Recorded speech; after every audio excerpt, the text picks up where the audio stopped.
Municipal ఎన్నికల ప్రచారంలో భాగంగా ఆఖరి ఘట్టంగా అన్ని ప్రచారాలు ముగించుకొని ఈరోజు ఆఖరి ప్రచారం 10, 11, 12 వార్డుల ప్రచారంలో భాగంగా ఇక్కడికి రావడం, ఈ వేదిక మీద ఈ ప్రచారంలో భాగంగా వేదిక పంచుకున్నటువంటి పెద్దలు లింగారెడ్డి గారికి, గొడవర్తి రాజాప్రసాద్ గారికి, తుమ్మలపల్లి శేఖర్ రెడ్డి గారికి, అప్పిడి కృష్ణారెడ్డి గారికి, కలసాని చంద్రశేఖర్ గారికి, జంగయ్య గారికి, రాజేష్ గారికి, వినీషా గారికి, సుమన్ గారికి, అదేవిధంగా మానస గారికి, వీరందరికీ కూడా నా నమస్కారాలు తెలియజేస్తూ, అందరికంటే ముఖ్యంగా ఇక్కడికి ఈ సభకి విచ్చేసినటువంటి నా సోదర సోదరీమణులకి,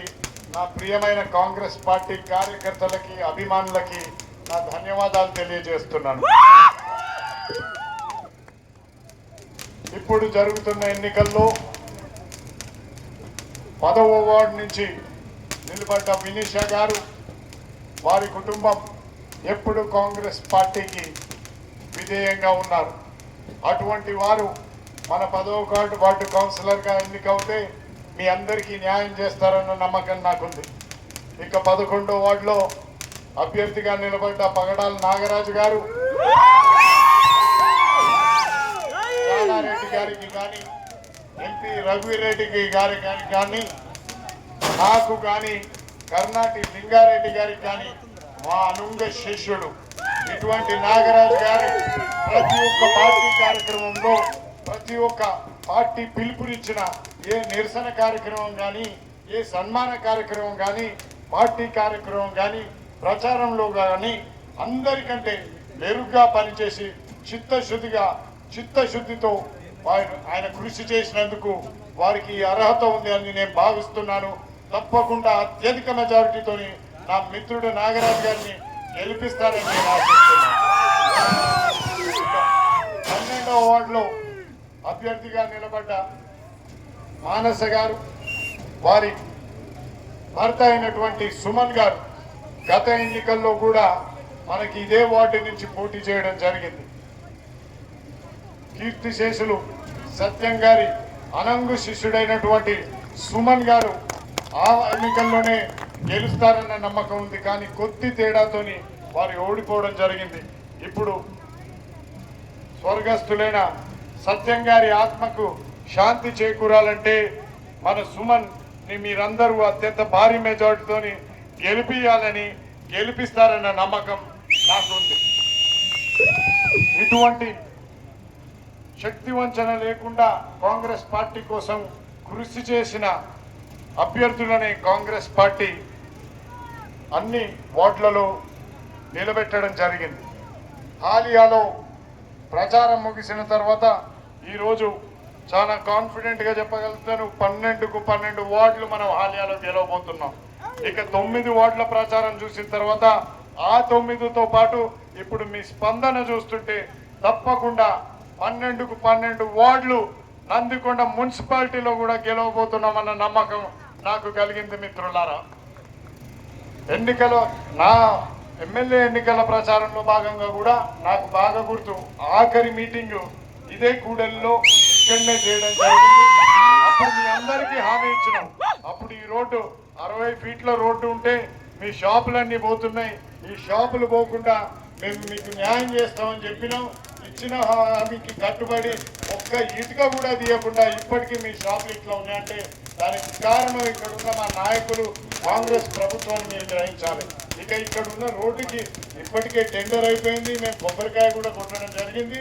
అతి త్వరలో పనులు కూడా జరగబోతున్నాయి.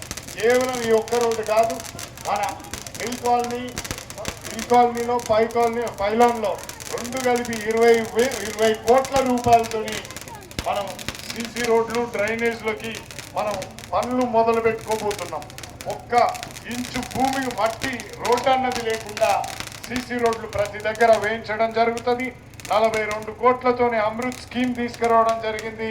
తాగునీటి కోసం మన నందికొండ మున్సిపాలిటీలో శాశ్వతంగా పరిష్కారం పొందనున్నాం. ప్రతి ఇంటికి నల్ల నీరు వచ్చేటట్టు చూస్తామని మీ అందరికీ సభాముఖంగా తెలియజేస్తున్నాం.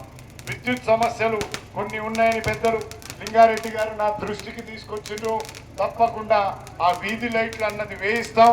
ఇక కోతుల బెడద ఎక్కడికి పోయినా నందికొండ మున్సిపాలిటీలో మా మహిళా మనందరూ అడిగేది అదొక్కటే, ఈ కోతులుతోని మాకు పెద్ద వేధింపయింది, ఆ కోతులను బట్టి ఇవ్వాలి, దీంతో ఏదైనా పరిష్కారం చూడాలి. ఇప్పటికే 2 సార్లు మా సొంత నిధులతోని కోతులు పట్టించి బయట ఎక్కడనో ఇడిపించడం జరిగింది. మళ్ళీ ఒక్కసారి కాదు, ఇంకో 100 సార్లు అవసరమైనా కూడా ఆ కోతులను పట్టించి వాటి బెడద నుంచి మీకు తప్పకుండా మీకు విరామం జరిగేటట్టు మేము చూస్తామని మీ అందరికీ సభాముఖంగా తెలియజేస్తున్నాం. ఈ విధంగా మీకు అనేక మంది మిత్రులు ఉంటారు సాగర్లో. కేవలం ఈ 3 వార్డులనే కాదు, ఇక్కడున్న మీ బంధుమిత్రులకి, మీ స్నేహితులకి, అభిమానులకి అందరికీ కూడా చెప్పి కాంగ్రెస్ పార్టీని ఇక్కడ గెలిపిస్తేనే, కాంగ్రెస్ పార్టీ కౌన్సిలర్గా గెలిస్తేనే మన నందికొండ మున్సిపాలిటీ పట్టణం ఇది సమగ్రాభివృద్ధికి జరిగేందుకు దోహదపడతారని, మీ ఓటు అనవసరంగా టీఆర్ఎస్ పార్టీ ఇచ్చిన దొంగ హామీలని నమ్మి మీరు మీ ఓటుని మురుగేసుకోవద్దని, మీరు కాంగ్రెస్ పార్టీకి ఓటు వేసి పట్టం కడతారన్న నమ్మకంతో సెలవు తీసుకుంటున్నాను. జై కాంగ్రెస్, జై కాంగ్రెస్. హస్తం గుర్తుకే, హస్తం గుర్తుకే, హస్తం గుర్తుకే. ఇక నేను ఇంకొక ముఖ్యమైన విషయం చెప్దాం అనుకున్నాను. అది మా వాళ్ళు రేవంత్ రెడ్డి గారు ఏదైతే మిర్యాలగూడ సభలు చెప్పినో ఆ రీలు వేస్తూనే ఉన్నారు. ఏదైతే మన ఇళ్ల పట్టాల సమస్య ఉన్నదో, ఇంట్లో పట్టాలి జయవీర్ వచ్చి నాకు చెప్పిండు, ఎన్నికలు అవ్వంగానే మీ నాగార్జున సాగర్ లో ఉన్న మున్సిపాలిటీ నందికొండలో ఉన్న ఇళ్ల పట్టాల సమస్యను కూడా పరిష్కరించే బాధ్యత మన ప్రభుత్వం. నేను ఇవ్వాల్సిన హామీని ముఖ్యమంత్రి గారి నోటి నుంచే ఆ హామీ ఇప్పించినందువల్ల తప్పకుండా దానికి పరిష్కారం చేకూరుస్తానని మీకు అందరికీ సభాముఖంగా హామీనిస్తూ సెలవు తీసుకుంటున్నాను. ధన్యవాదాలు.